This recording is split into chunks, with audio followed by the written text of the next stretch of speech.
Good. You know, I was really pleased with the energy that our players played with in the last game. You know, they could have come out and just said, you know, look at who we're playing and, you know, not play to the standard that we're trying to create, which we tried to emphasize. But I thought the energy and enthusiasm was good. I thought the execution was a lot better. I think we played a lot smarter. We're still working toward it. You know, each and every player can do this, each and every coach can do this, I can do this, toward, you know, total consistency in playing to the standard that we want to play to. And, you know, the choice is do you want to build on the challenges of the future? All right, now we're getting into SEC games, and certainly this first game is going to be, you know, a challenge. It's an SEC game. Vanderbilt's 3-1. Much improved, you know, team over last year. They have like 14 starters back, but they're scoring 42 points a game, and they play two quarterbacks. Both of them are very, very capable, very good athletes. You know, they run the ball, they run some options, they very capable passing. You know, 14. Shepard is one of the leading receivers in the SEC. Defensively, you know, these guys they play hard, they're tough. They've given up some yards in their games, but they played well enough to be able to be effective in winning 3 games. The kicking game is good.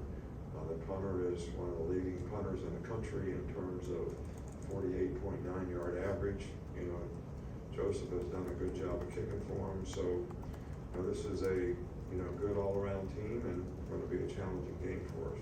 Start on the right with Chase. My question is about the off-season preparation and scouting that you do for each opponent. How has the transfer portal impacted the usefulness of that body of work, if at all? Well, I think it only affects it from a personnel standpoint.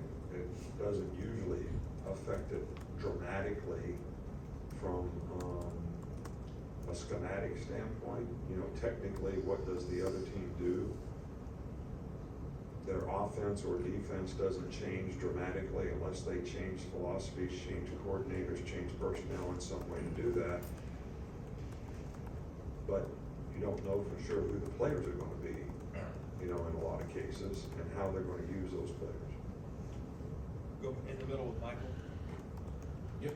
Through three games, what positional battles remain, and what will it take to resolve them?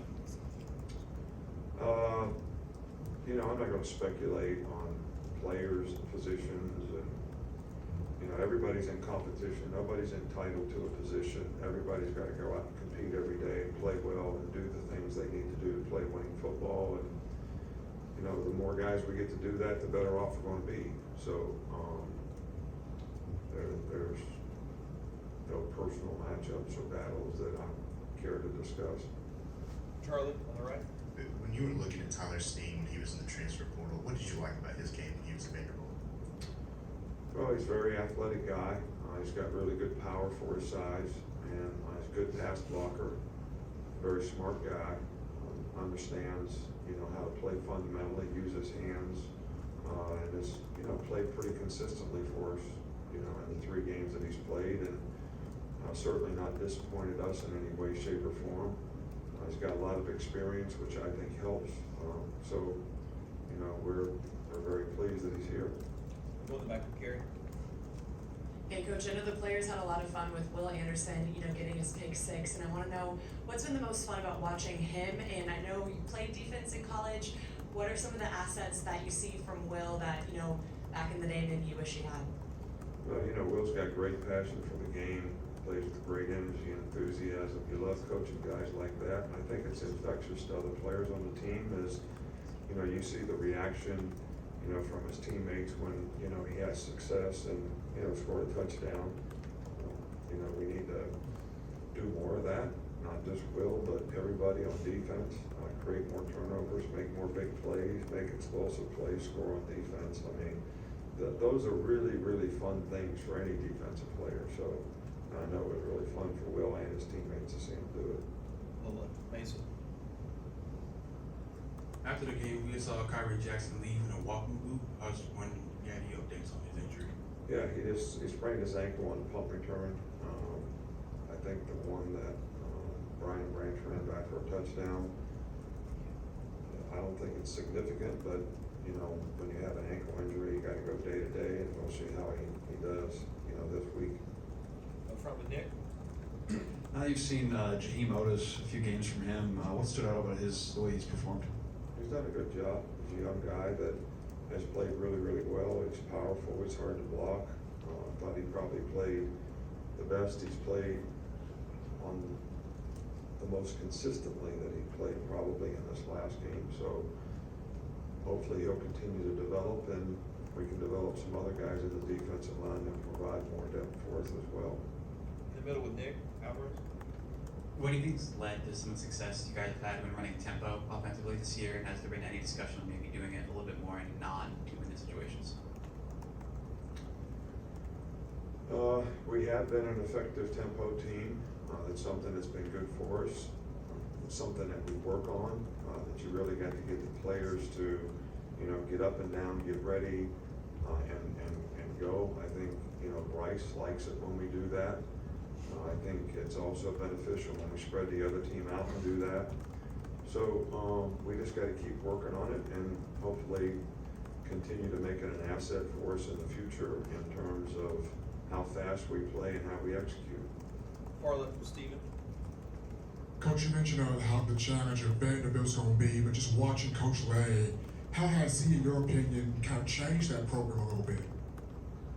Well, I think it changed the whole culture of the program. You know, their players play really hard. They play with confidence. I think they believe in, you know, what they're doing offensively, defensively, special teams, and I think culture is the biggest thing you try to establish in a program. And they got some pretty good players. They got some experienced players that are back from a year ago. They got better skill guys than they normally have, better quarterbacks. So, you know, and they're doing a really, really good job of coaching them. And they've got really challenging systems to defend against. Coach, we're gonna go to Oscar. Oscar's here from Mexico City this week. Hello, Coach. Nice to meet you. Nice to meet you. Oscar Cleriga from Claro Sports in Mexico City and 17 countries in Latin America. It's a great pleasure. Could you say some words to all the fan base, Alabama fans in Mexico and Latin America? Did you know that we broadcast the games to 17 countries down south the border? What is your opinion about that? And if you could say some words to all the people in Mexico. Thank you very much. Gracias. Yeah, well, we appreciate all the fan support that we get in Mexico, and I wasn't aware of, you know, all these places that, you know, watch us, but I do know that we have an iconic brand that sort of spreads not only throughout the United States, but in some of the bordering countries in Europe. And I think that's a good thing for our program, and I know it's a great thing for our players, but, you know, we appreciate the support. We love it that you love Alabama, and I'll just say roll tide to you. We got time for a couple more. We'll start with Charlie. Let me know if you got any follow-ups. With Deontay Lawson, we've seen him get some reps at some linebackers. What kind of progress have you seen him make? He's done a good job. You know, he's much more confident in knowing what to do and how to do it, and I think he's playing with more confidence. I think it takes players a while to develop that, you know, systematically in terms of understanding what's required of me on this play. And a lot of guys, maybe in high school, you know, they just ran and tackled a guy with the ball, but when you're trying to play a systematic defense where everybody has a job to do, and the way you get challenged, you know, offensively in college football now with the kind of plays that people run, you know, everybody's got to be really disciplined in how they read the plays and how they fit the plays. And I think when linebackers sort of get confident in that, then they start playing a lot faster. And I've seen that in, you know, Deontay in his play. Couple here to finish up, Nick. You mentioned JoJo was day-to-day last week. Is there any update on him, and kind of what's the plan when bringing him back, either as a receiver? I don't recall saying that he was day-to-day. You know, hopefully he's going to start, you know, doing some dry land, you know, running and things this week. But, you know, that's a medical decision. So when he gets back, I really don't know for sure. Can't comment on. I hope it's sometime soon, but I don't know when that might be. Last one with Michael. A year ago on punt returns, there were some blocking issues with penalties. You guys had 8 returns just on Saturday with no flags, what do you attribute that improvement in the blocking? Well, it really comes down to judgment. We coach punt returns very similar this year to the way we did last year. Clamp the guy, stab and blank the guy, sit and fit the guy. Don't clip, don't blindside hit anybody. Pull off the clip if you have to, which means you just try to shield the guy, don't hit him in the back. We coached all those things ever since I've been here. So players make good choices and decisions because they play with discipline and they understand, the consequences of making bad choices and decisions. And,